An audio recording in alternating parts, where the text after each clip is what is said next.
Are you ready? Starting now? Well, now you just messed it up, you knob. It sounds like to me that our conversation is almost right on spot right now. So Yeah, it does. you Probably use some of this. just to get used Fucking to it. A. Yeah, fucking A back at you. Yeah, Right. really, this is fucking explicit now. The explicit button. Let me use my finger.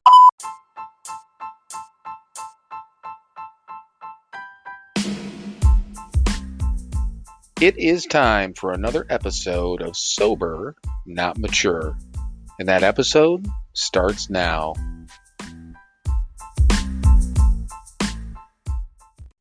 All right. Welcome, everybody, to another episode of Sober, Not Mature.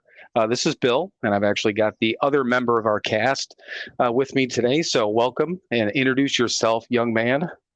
Haven't been called that in a while. Hi, my name is Mike, and I am definitely an alcoholic and a junkie and a meth head and a pothead and anything else you got.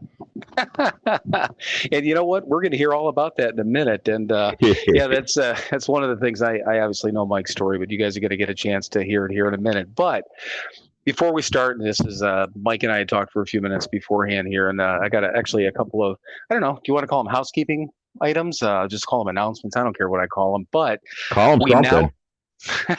Call them something. Yeah, housekeeping items. How's that? And That then, works. yeah. So I don't know. A couple of days ago, I had sent you a message. We had over 100 people following us on Instagram. We now have 119, so that's kind of cool. And if any one of those 2 people are listening now, thank you. Thanks for following us. Hi there. Yeah, exactly. Hi there. Appreciate that. And I was thinking about it too. So we already got our one critical message on the podcast so far. We also got a good one, but I wanted to actually tell both stories. It'll probably piss her off if we tell the story about the critical one, but I think it's funny. So hopefully she has a sense of humor about it. So I will hope so. So I'll set it up real quick. Yeah, so obviously Mike and I started this. Last week was the first one when both of us were on there. Obviously I was trying to do the behind the scenes thing, and we sent a message, right? I sent a text message, a group text to Mike, our sister, and our mom, just saying, hey, look at what we're doing, check this out. We're on Instagram, we're on this, we're doing this podcast. And I don't think it was a minute, it might have been 30 seconds later. This text comes back that's dislike, and it's from our mom, and she's got an iPhone, so she just literally disliked the entire text. Mm-hmm. So I text back, and I'm just like, dislike with a question mark and a little laughing emoji, and then probably within a couple of seconds after that, Mike, your comment was our first critique. From our mom. And I thought about that, a podcast so bad even our mom doesn't like it. So I thought exactly. Maybe we can start using that in the promo. I believe we shall. I think we should. I'll work that in. Now, we also got a positive one. So short story here, when I first got on Instagram, and Mike, I had set it up under just kind of a different name, and then started obviously this page. But this when I first got on there, I was just like, I need to try to connect. I was trying to connect to sober profiles, anything with sober in it, just anyone I could, trying to follow these people, get them to follow back, build more of an audience, but also just, connect with people. So I ran across this profile. And first of all, she might be listening to this, so be nice. I'm just telling you, Mike, be nice. Yeah. Because she's cool. Yeah, I know. She's cool though. She's really cool. All right. But, so she's got like over 5,000 followers. And first I'm like, how the hell do you manage that? But then I was reading some of her posts. And so I just messaged her. I'm like, okay, here's the deal. Here's what I want to do. Here's what we want to do.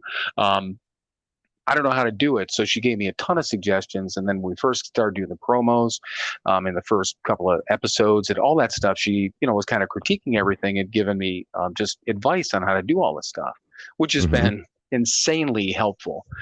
So I told her too, and honestly, she's got like 11 years sober, great stories. I've been telling her, I'm like, we're going to get you on there. And she's like, I don't know.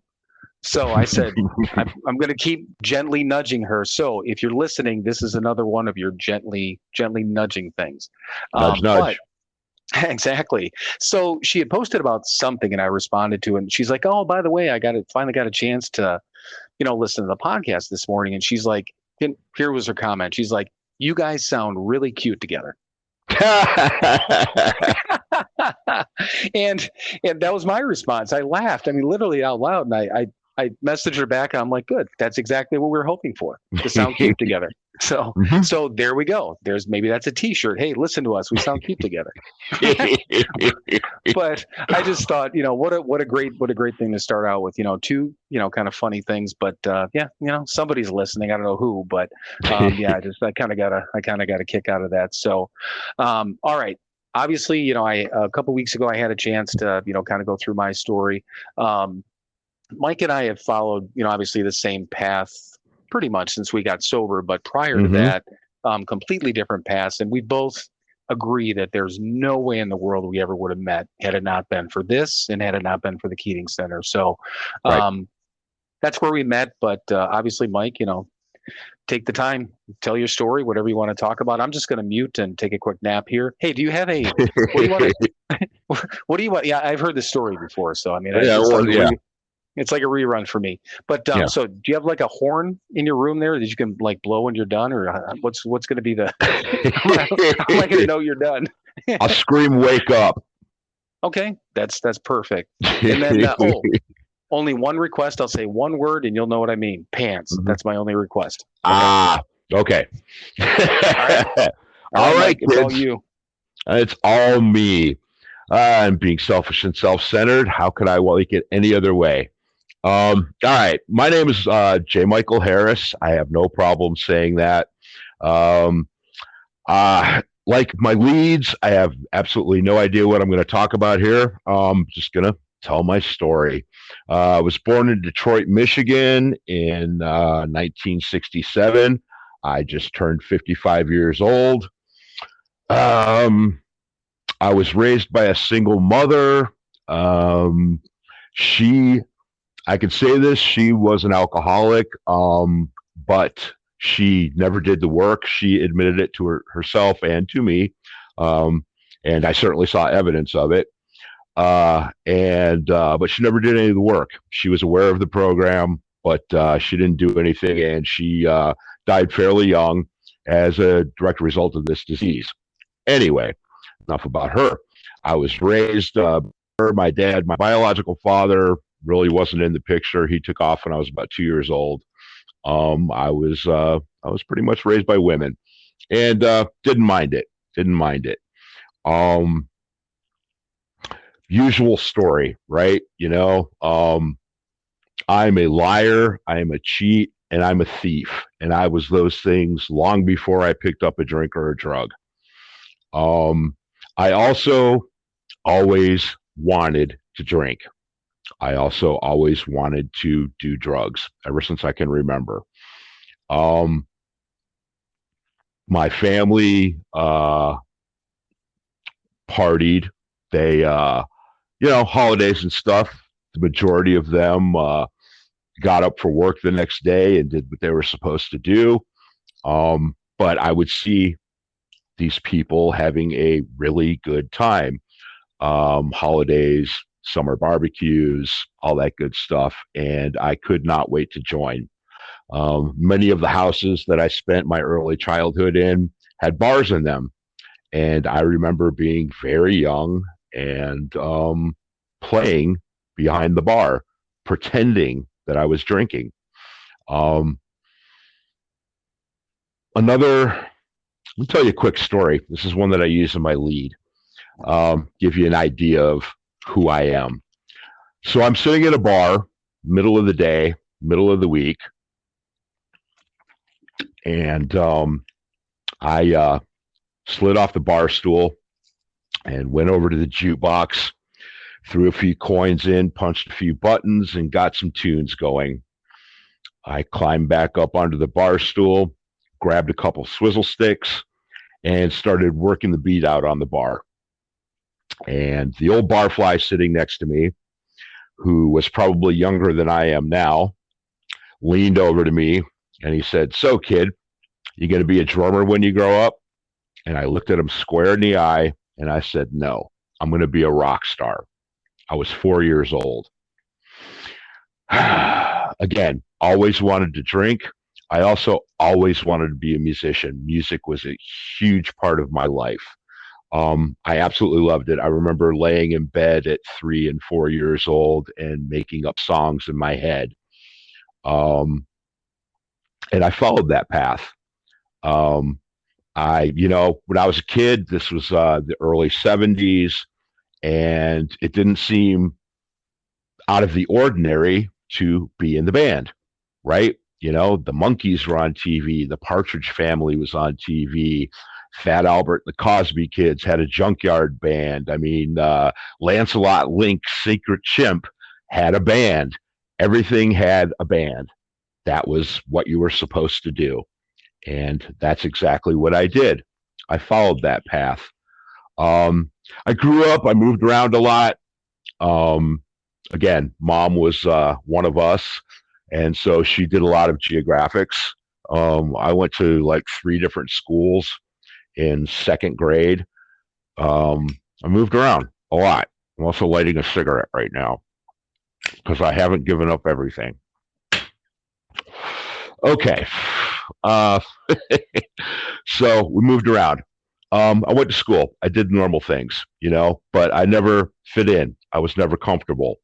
I was very often the new kid, and I would have to pretend and lie and in my mind, to make you like me. Because if you knew who I really was, that liar and that cheat and that thief, you wouldn't like me. And like everybody else, I wanted to be liked.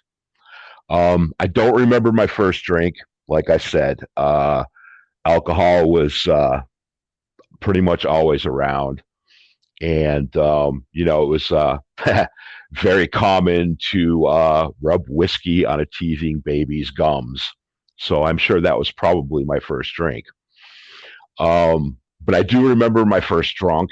My mom got remarried when I was about 9 years old, and the I'm using air quotes here. The reception was a house party in Detroit, and all that came with that in the mid 70s. And there were a lot of half empty glasses around, and I proceeded to empty those half empty glasses. Walked around sucking the dregs. It was a portent of what was to come in my life. I remember the next day, my first hangover. I remember that really well. And I remember I couldn't wait to do it again. Um, like I said, I was about 9. Fast forward a little bit, sneaking cigarettes and having drinks here and there when I could. But I was also a pretty good kid. I was rotten in school because I was bored. And I didn't like the structure, and I didn't like them having me do mindless tasks. You told me something, I learned it, I had it in my head, I didn't need to prove it to you. And so my grades weren't great. But I got through, and I stayed out of trouble. And, I was in choirs, I was in guitar classes, I was in music, I was learning to play, I was following that, I was playing drums, moving along. When I was 13 years old, we moved to California. My mom had remarried once again, and we moved to Sacramento, California. I hated it. Um, I was not happy. You would think moving around all I did, it wouldn't be that big of a deal, but it kind of was. Um, Once again, I found people that were like me and fit in. And weekend warriored, you know. Also started playing in bands, and moving right along. I did not graduate high school. I dropped out about a month before graduation because I had a couple of bucks in my pocket. My biological father had been in a car accident, and I had an insurance settlement, and I didn't need that anymore. At that point, I was getting into a fairly popular band, and I was ready to move on, and I did. Um, we put out a record. We did the rock and roll thing. It was all good. But as with all of us, this is a progressive disease, and I was progressing. A little bit was not enough, and I started needing more. And my dream, my core, my essence of the music wasn't quite as important as feeling good. And that's really our problem. We want to feel good all the time. The big book talks about alcohol is just a symptom, and it is. And heroin is just a symptom, and crack is just a symptom. The big book says that the root of our troubles is selfishness and self-centeredness. And that's absolutely the truth. There's I know I'm bouncing back and forth here a little bit, but my qualifications, I don't like to go into a big drunkalog. I'm going to jump around here a little bit. Anybody that's listening to this that is sober or is thinking about sobriety or is just interested in how this thing works from both sides, I will tell you a couple of truths about this disease and about the way it affected me. There are two things that are 100% true every time I pick up. And it doesn't matter if I'm drinking 16-year-old scotch in the penthouse offices of a modeling agency in Osaka, Japan, or I'm sitting down on the banks of a river drinking cheap malt out of a paper bag. It doesn't matter if I'm blowing pharmaceutical coke up in the VIP room of the Rainbow Bar and Grill in Hollywood, California, or I'm sitting on a piece of cardboard geezing in an alley, geezing black tar heroin with a pile of human excrement 10 feet away from me. All of those things have happened to me. The two things that are 100% true, the first one is it's all about me. I'll lie to myself and I'll lie to you, and I'm saying I'm trying to fit in and I'm trying to make myself comfortable enough to be a part of this society. Now, I want to feel good. I want to feel better that I've earned the right to feel. The second thing is every time I pick up a drink or a drug, every time I put something in me that shouldn't be in me, I'm hurting other people. Every time. I can be 100 miles away from anybody I know, locked in some motel room somewhere, and I'm hurting other people. I'm spending money I shouldn't be spending. I'm making people wonder if I'm dead or alive. Every time I pick up a substance, I'm negatively impacting the universe. And I don't want to do that anymore. So, back to my little story. Like I said, I moved to Hollywood. I did the music thing, but this disease progressed in me, and little by little, the music wasn't so important. I was becoming more important. My well-being in my head was becoming more important. The bands broke up. I met a woman from Cleveland, Ohio. Let me back up a little bit. I have a daughter. She was her mother and I went to high school together. This was the rock and roll days, and we had an interesting relationship. I'll leave it at that. It's not her story, but we had a child together when we were both 19 years old. We're like literally 4 weeks apart to the day in age. She's older than I am. Anyway, but we had this daughter, and but that wasn't enough to keep us together, and that wasn't enough for me to not do what I needed to do or what I thought I needed to do.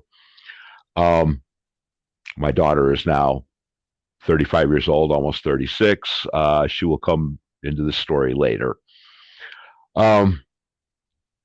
Needless to say, I wasn't Ward Cleaver. I was not the picture perfect father by any stretch of the imagination. But despite myself, I was around mostly, and I did what I could. What little I could, I did do. Anyway, so I'm down in Hollywood, and my daughter's mother and I were sort of together, but I met this other woman.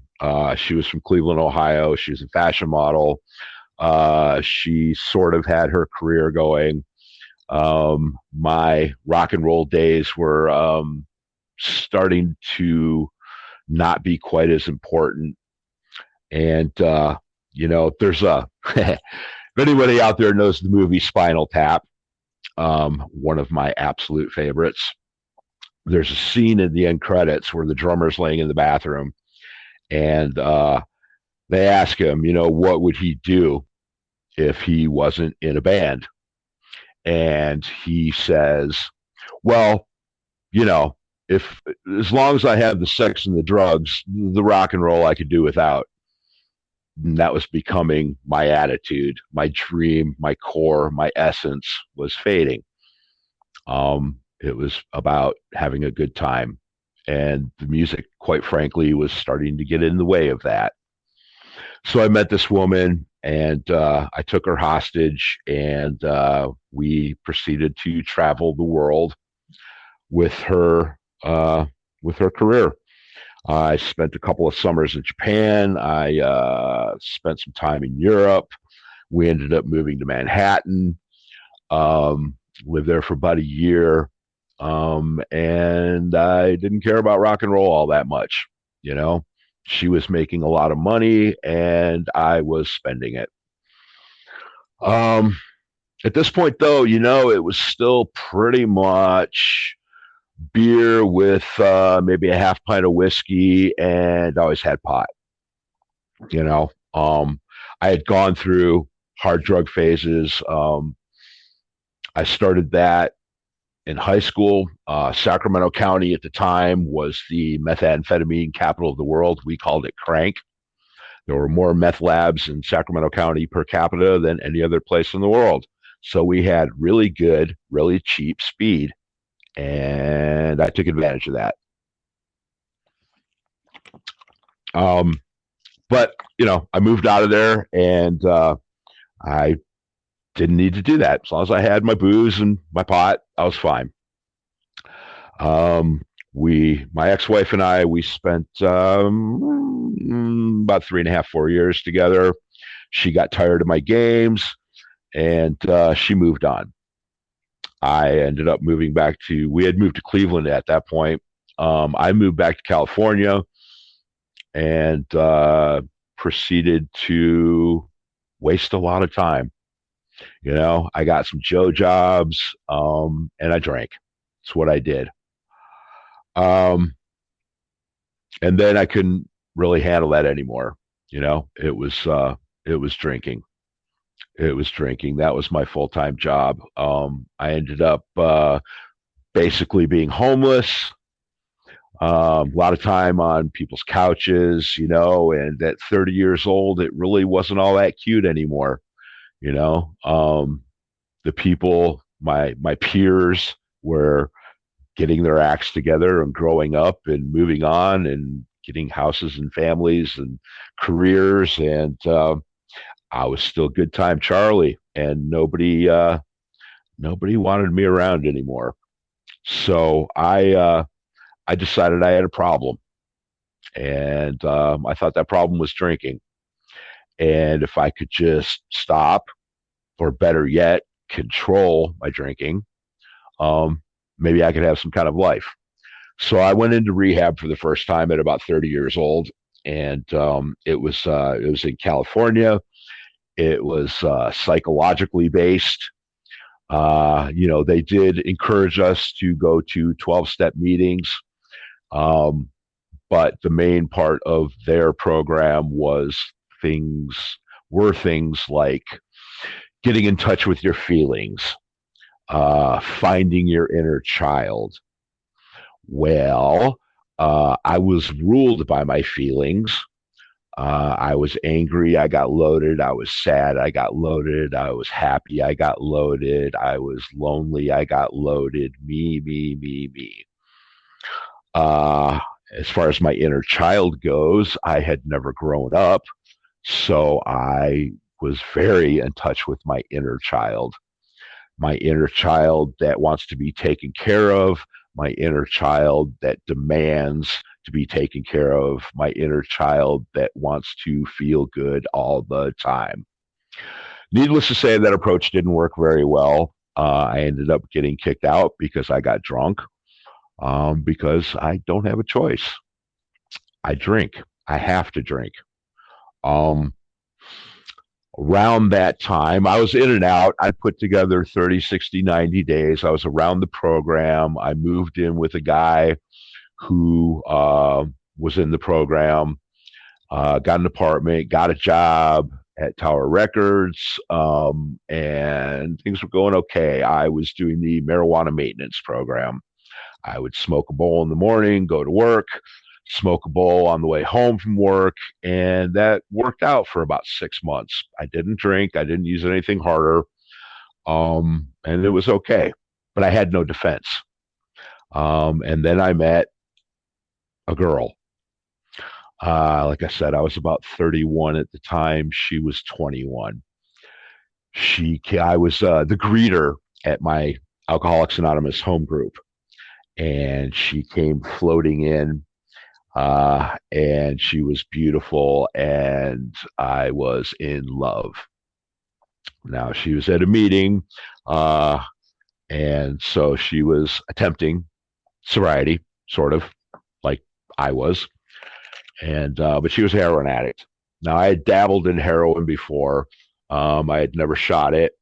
My line, I had been around intravenous drug users for a decade or longer.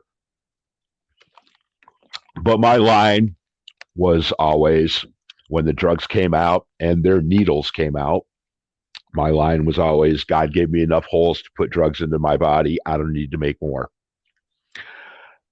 So I never used a needle. Anyway, I fell very, very, very in love with this girl. And she was going back out. She was done with this recovery stuff, and she was going. And I was going to go with her and protect her.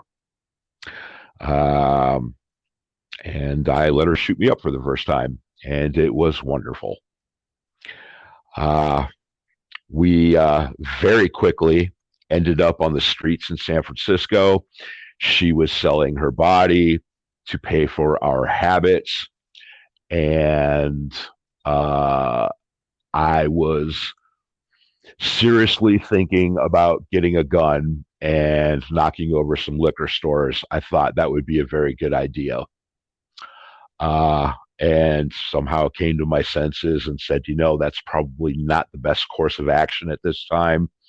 I should probably get my ass back to Sacramento, get into a detox, and that's what I did. I went to a detox. I went back into a program and proceeded to drink as soon as I could.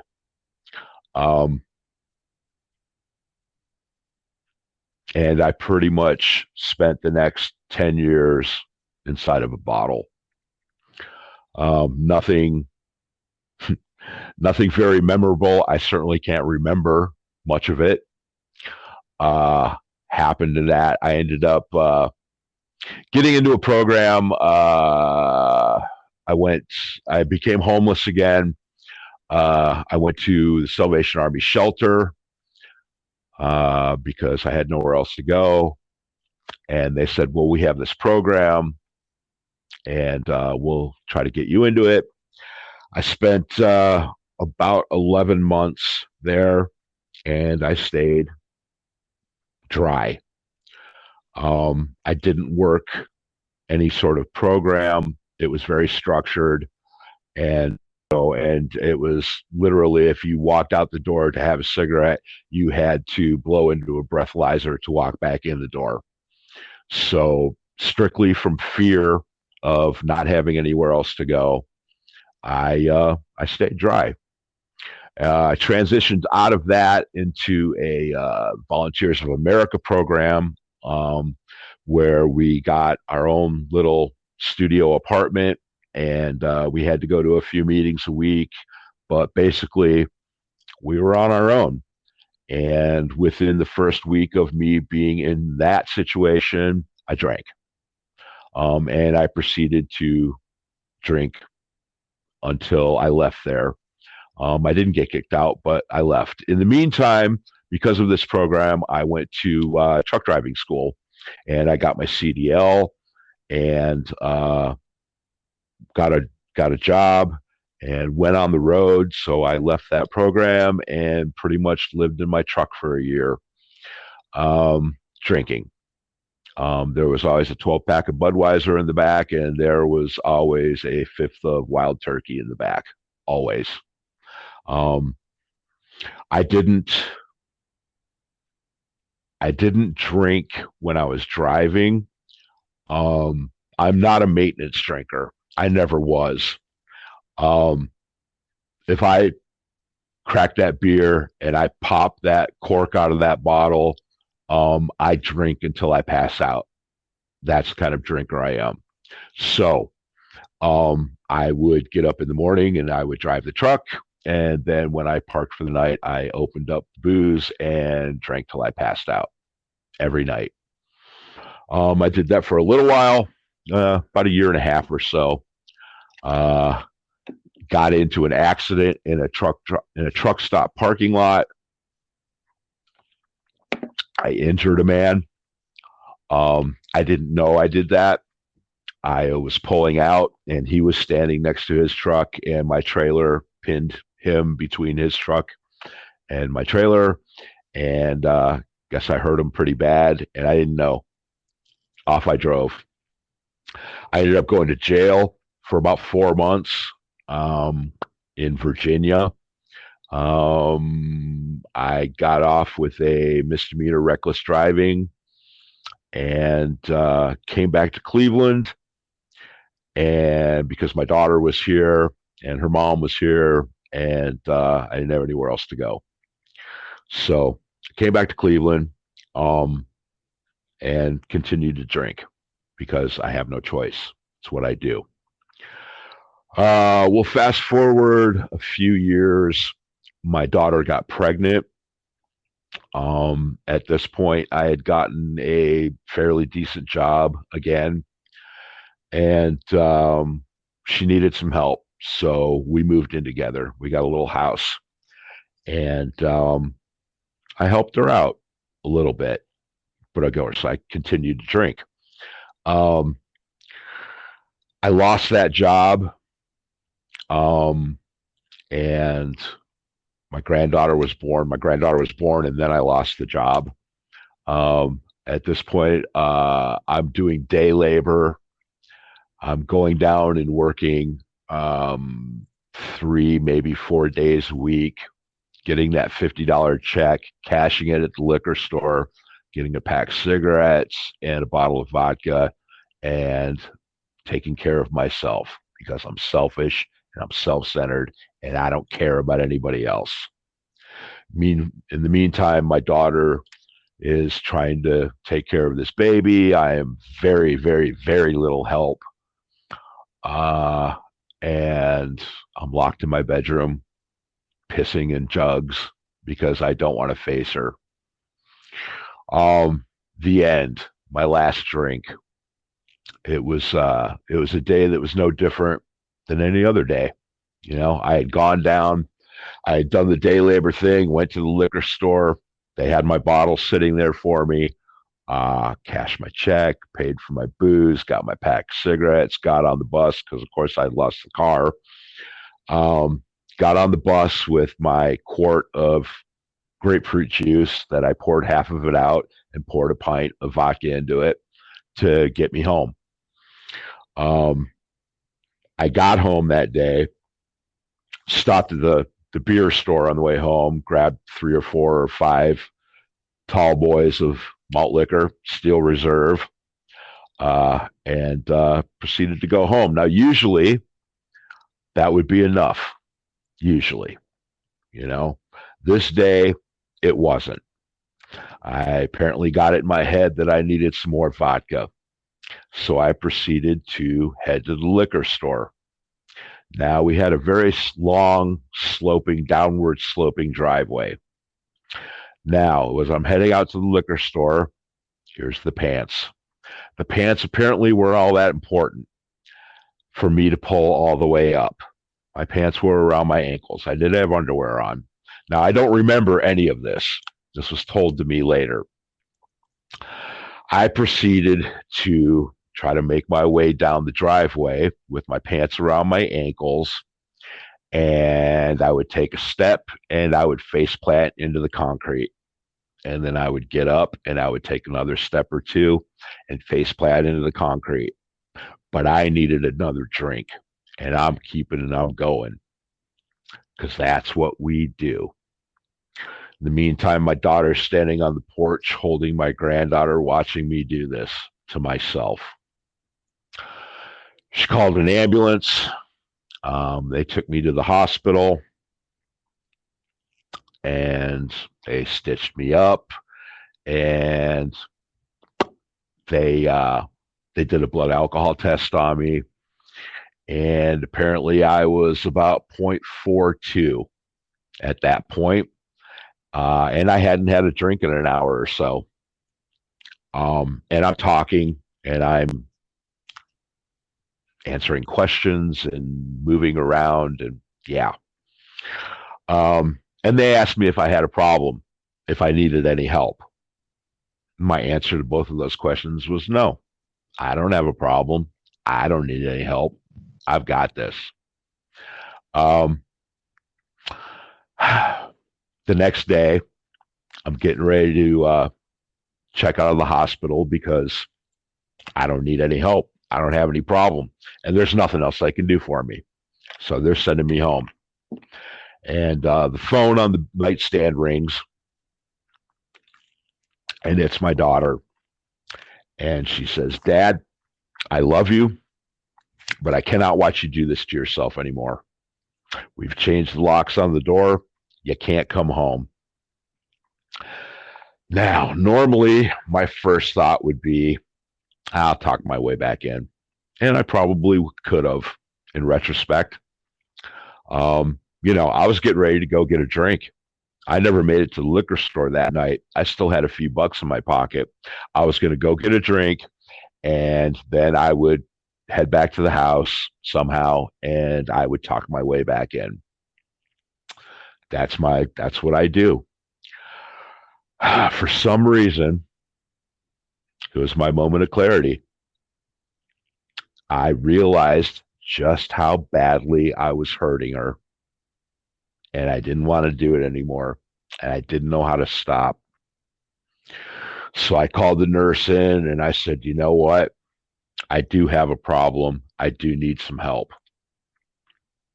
They said, "Okay, hang on." They made a few calls. They got me into a detox. I went and spent a week there, rattling apart despite the drugs they were giving me, shaking like a leaf the entire time. At the end of that week, they said, "We have found you a bed at a place called the Ed Keating Center." Never heard of it before. It's over on the west side. Okay, whatever. At this point, I'm completely broken. The only thing I know is I don't want to. It's not even that I didn't want to drink. It's just I didn't want to hurt my kid anymore. And I knew that I had to do something different. So I was willing. Like I said, I'd been around the 12 steps before. I'd been around the program before, but I never did any of the work. And so I never got any of the results. The wonderful thing about the Ed Keating Center was it wasn't a rehab. It's not a rehab. It's a sober living facility. It's a place for you to be safe, to get involved in the program of Alcoholics Anonymous. It's all it is. There's groups there and they nudge you in directions, and it's structured. You have to get up at a certain time. You have to do certain chores, but basically it's a safe place to be, to go out there, get a sponsor, start working the program. And that's what I did. I didn't want to, um, but I didn't want to keep hurting the people that I told myself that I cared about. So I did. Um, I didn't. I didn't try to run things my way like I always did. I tried something different. The 12 and 12 says that the first step is the one we have to do perfectly. And I'm very grateful for that because I fall short on the rest of the steps, you know. Um, but the first step we have to do perfectly. And the powerless part, I'm powerless over the substance. Yeah, I got to remind myself of that every day, but I am powerless. I have no control. Once I put that first one in me, I can't stop. And the second part of that first step is my life is unmanageable. About a month shy of being 12 years sober, my life is unmanageable. I do not manage my own life. What manages my life is this program, the steps, the traditions, the absolutes. For you people who are outside of the Cleveland area, the absolutes are honesty, unselfishness, purity, and love. These are the things that guide my life. These are the things that manage my life. As long as I allow them to do that, I'm okay. If I stop, if I stop letting that happen, I'm going to take back over and I'm going to try to run my life the way that I always did, and I will fail. I will pick up a drink, I will pick up a drug, and I will start causing chaos in the lives of everyone around me. And I don't want to do that today. So um, I work this program, not all day, but every day. I work those first 3 steps before I get up in the morning, before I get out of bed. You know, um, the way I was taught was I do 4, 5, and 8 to the best of my ability, and I don't ever have to do them again. That's what the 10 steps for. But the rest of those steps, I have to work to some degree every day. And I do, not perfectly, um, but to some degree, I work every one of those steps every day. And so far, it's working, you know. I haven't been unemployed since about 6 months. Well, 3.5 months after I got to the Keating Center, got my first job, and I've worked pretty much every day. I have a car. I bought a house, my first house, at 52 years old. It's an adventure. But you know what? It's pretty amazing. That daughter, I don't always agree with some of her lifestyle choices, but that's okay. She knows I'm here. She knows where I'm at every day. She knows she can pick up the phone and I'm going to answer it. And I'm going to be sober and I'm going to do whatever I can to help her. She knows that. She didn't know that the majority of her life. That means something to me. Yeah, the house is nice. Yeah, the car is nice. Yeah, the couple of bucks in the bank, it's all wonderful.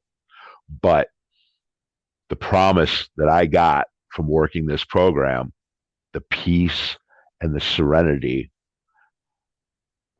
that's it. That's it. The rest of the stuff could go away tomorrow. That peace and that serenity is going to stay there as long as I continue to work this program. And I'm going to continue to work this program because I'm still selfish and self-centered.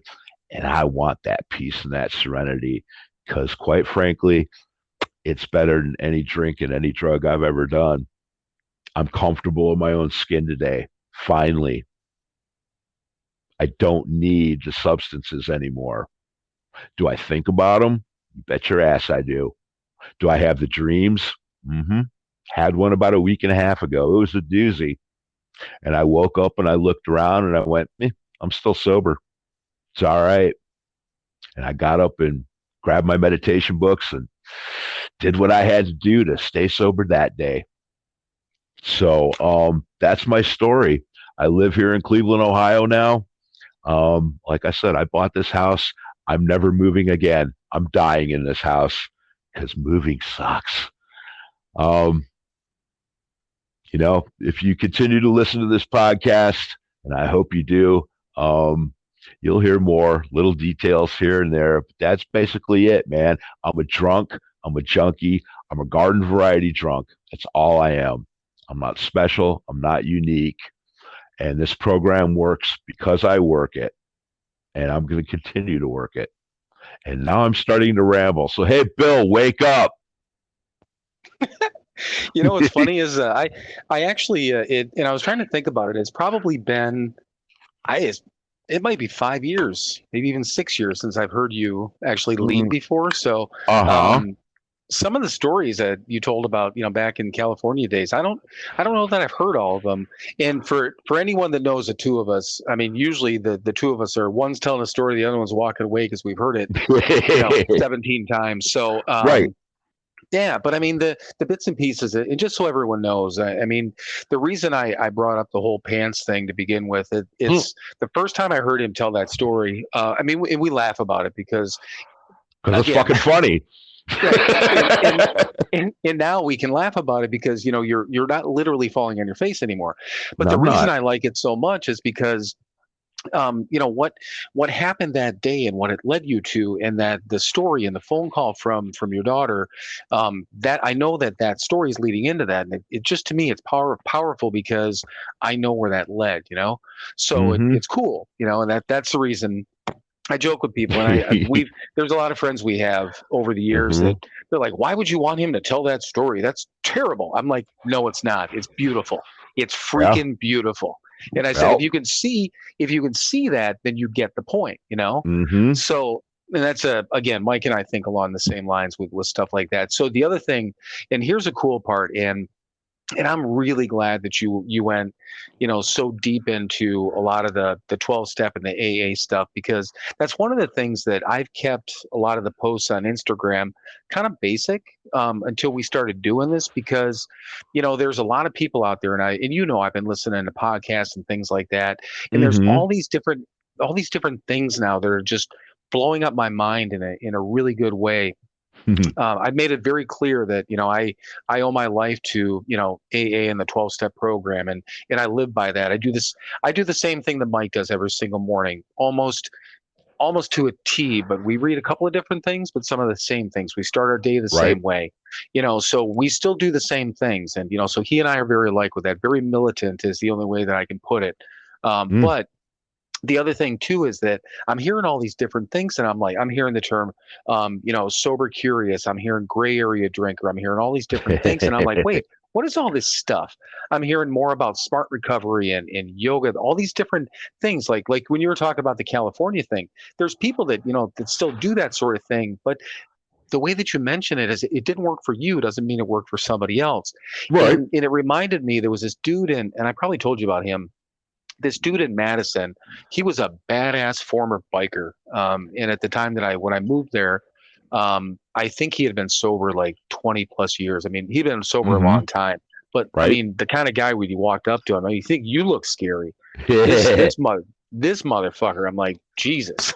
So, but he used to always say when he closed out, when, in like a discussion type meeting, he said, hey, he goes, but this is what I do. He said, you may drink on my program, I may drink on yours, which I thought was great, because this thing over here works for this person, this thing works for you and me, this thing works for other people, but there's a lot of people too that I've been listening to that got their start in AA and then went on and added different things, not necessarily opposed to, but don't do it every day, So there's all these different degrees out there.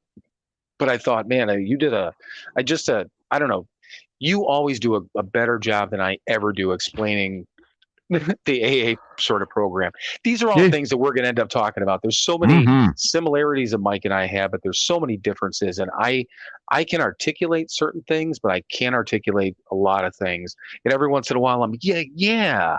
That's what I wanted to say. Damn it. Yeah. Yeah.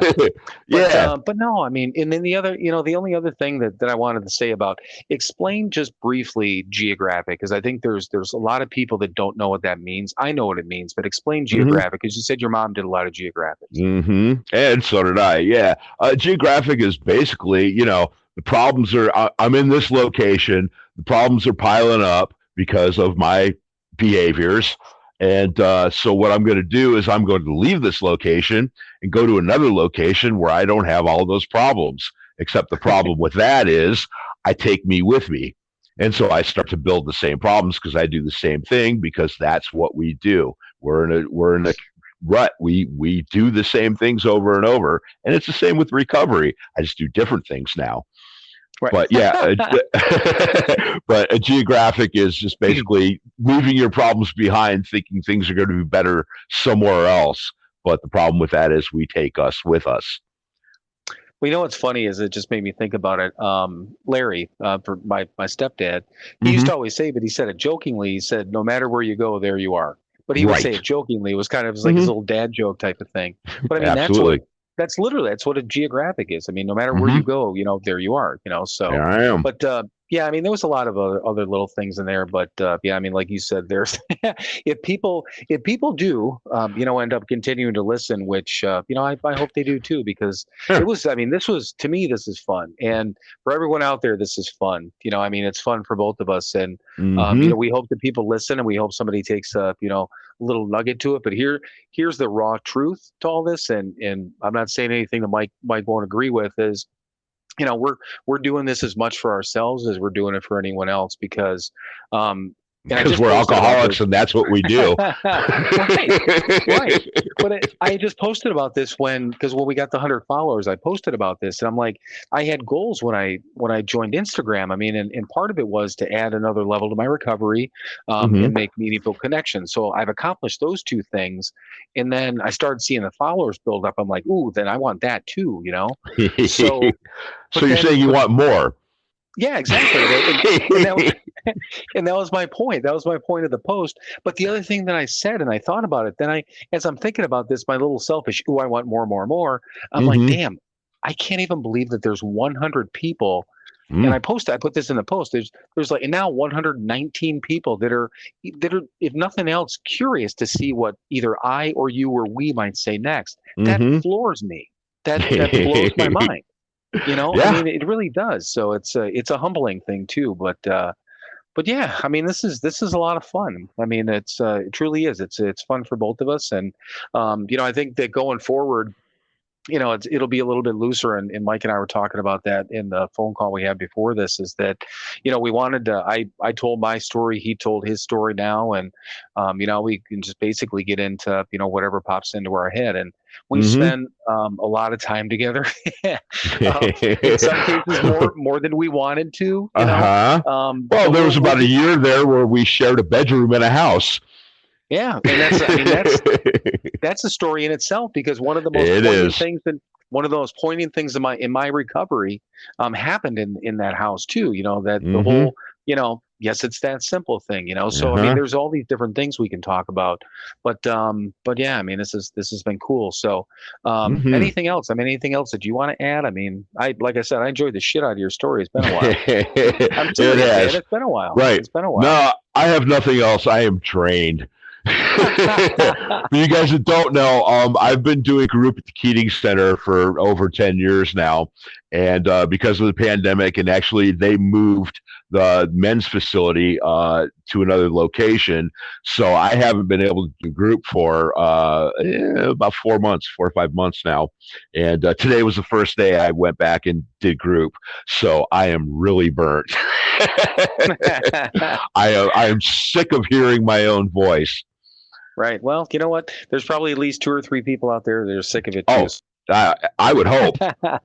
It's a good time for us to wrap up. So, It is. all right, man. Hey, this has been cool. Obviously, has. we'll talk to everyone. We'll talk to everyone next time. And all right, love you, brother. Love you too, man. See y'all soon. All right, later. Bye.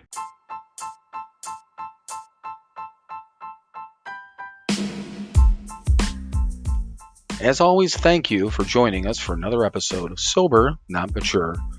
Make sure to follow us on Instagram and feel free to message us with any suggestions for future shows.